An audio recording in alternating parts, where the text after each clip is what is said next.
Hey Serena, I just spent the whole day baking and frosting cupcakes for a bake sale. Oh, I didn't know you liked baking so much. Well, I don't really. I guess I'm just doing it because it's for a good cause. Well, do you think anyone actually enjoys volunteering for a bake sale? Well, sure, I know a few people who like to bake and want to get better, so why wouldn't they volunteer? You're right. It's only natural that they'd search for the opportunity to improve. What if I told you that being selfish could be a good thing? People are able to do something that they enjoy while simultaneously doing something that contributes to the greater community. But a lot of people, myself included, don't enjoy baking. Even though it's for a good cause, I don't like the process, so I'm not motivated to continue. Passion is what gives you the motivation to do charity. When you do something you like, you are more willing to put more time, money, and energy into it. This is the driving force behind successful charities and is what we call selfish motivation. Selfish motivation is a process whereby you participate in something for the purpose of gaining something in return.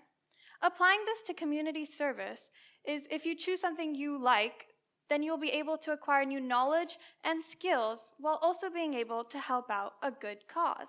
So, on a Monday morning, we were sitting in class, and our teacher asked us if we knew what we wanted to do in the future. We both had a strong interest in healthcare and knew it was something we wanted to pursue, so we started to think of ways that we could develop these interests here in Vietnam. It just so happened that earlier in the year, for a school trip, we went to Sapa in northern Vietnam.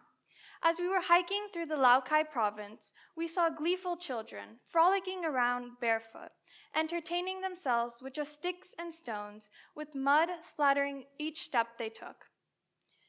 We observed that many of the kids were in communities that were in remote locations, kilometers away from the nearest hospital.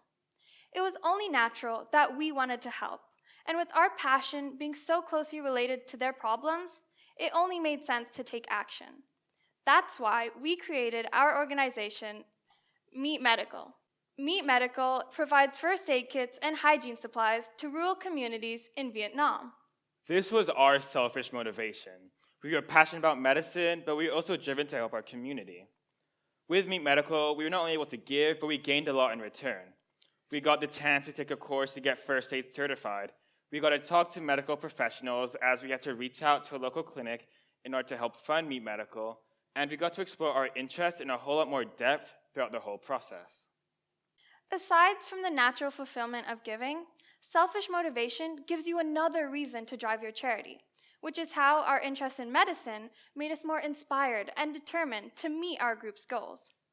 In addition to growing in our medical knowledge, we also developed valuable skills, such as communicating with the locals, as we needed to expand our limited Vietnamese vocabulary in order to convey our intentions as well as do demonstrations on the use of these products.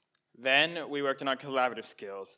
We had to figure out the best option for transport to Sapa, which is a 5-hour drive away. To do so, we contacted fellow charities and managed to arrange not just transport, but accommodation as well. We also accompanied the group on their trips to the schools and helped them out with some arts and crafts activities. Now, at the beginning, we weren't confident enough to reach out to people.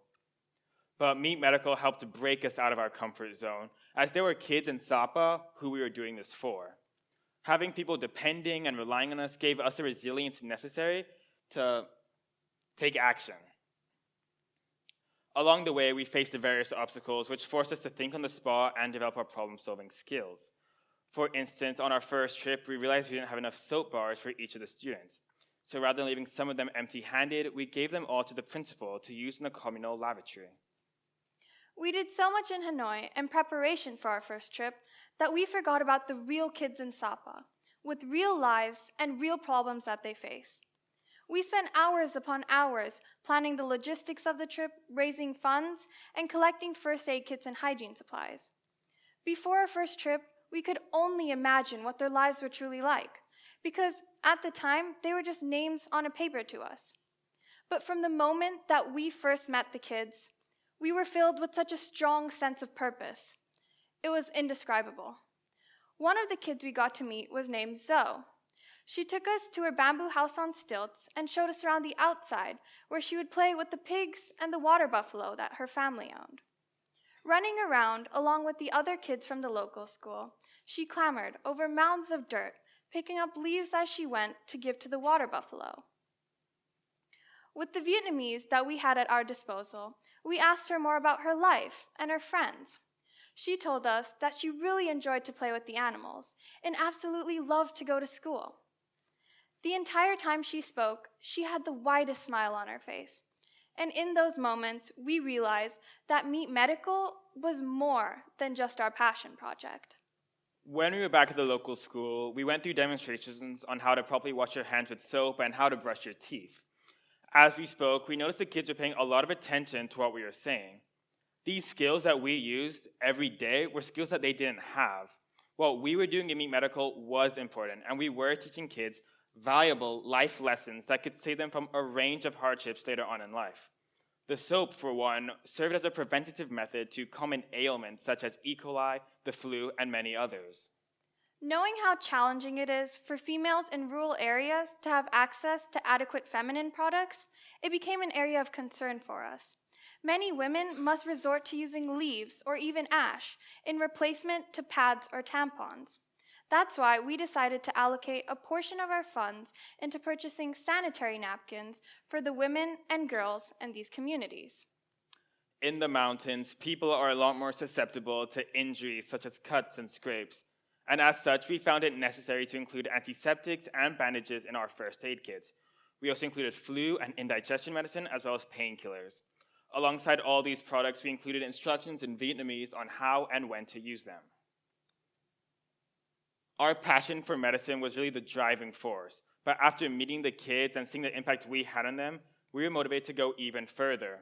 Meet Medical was helping create communities with more access to hygiene and healthcare supplies. And the more Meet Medical work we did, the more knowledge we gained, and the more we gained, the more we were able to give. When you love your service and are genuinely interested and passionate about what you're doing, it serves as an incentive to keep going and fighting for your cause. Selfish motivation, although it may sound unfavorable, is truly key to making any charity flourish. You are able to help other people while also helping yourself by learning and improving in your passion. This is why a baker participates in bake sales, and this is why we do Meet Medical. So, how can you put your passion to purpose? Thank you.